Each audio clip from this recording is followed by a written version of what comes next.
కొద్దిగా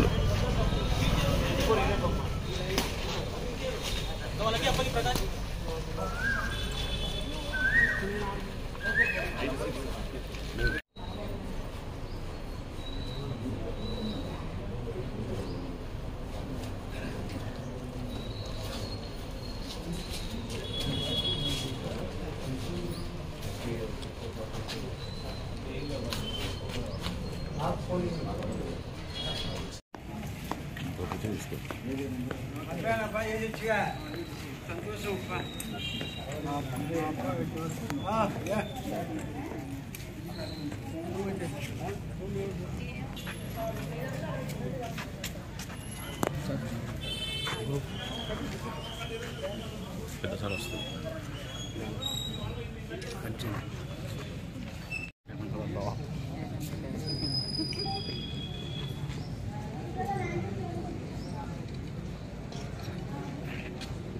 okay sir.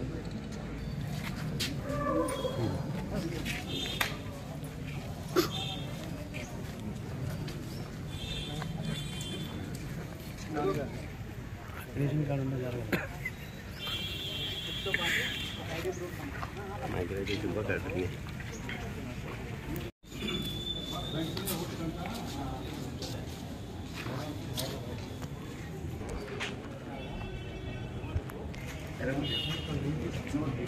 కాకముందే 6 గంటల నుంచే ఈరోజు క్యూ లైన్లలో ఉన్నారు అంటే స్పష్టంగా ఈరోజు తమ ఓటు హక్కుని వినియోగించుకోవాలని చెప్పేసి వాళ్ళు అన్నటువంటి ఉత్సాహం స్పష్టంగా కనపడుతుంది. ఈ నూతన ఉత్తేజానికి కారణం కూడా మనందరికీ కూడా తెలుసు. ఎందుకంటే గత 5 సంవత్సరాల నుంచి ముఖ్యమంత్రి గారు చేపట్టినటువంటి మంచి పరిపాలన కొనసాగించాలని చెప్పేసి వారు అందరూ కూడా ఈరోజు ఆల్రెడీ పొద్దున 7 గంటలకే క్యూ లైన్లలో నిలబడడం అనేది చాలా సంతోషకరమైన విషయం.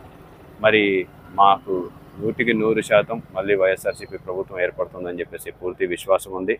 ప్రజలు ఆ భగవంతుడు జగనన్నని మళ్ళీ ముఖ్యమంత్రి చేయబోతున్నారు. అలాగే నంద్యాలలో కూడా 7 నియోజకవర్గాలు, ఒక పార్లమెంట్ స్థానాన్ని కూడా కైవసం చేసుకోబోతున్నామని చెప్పి తెలియజేసుకుంటాం.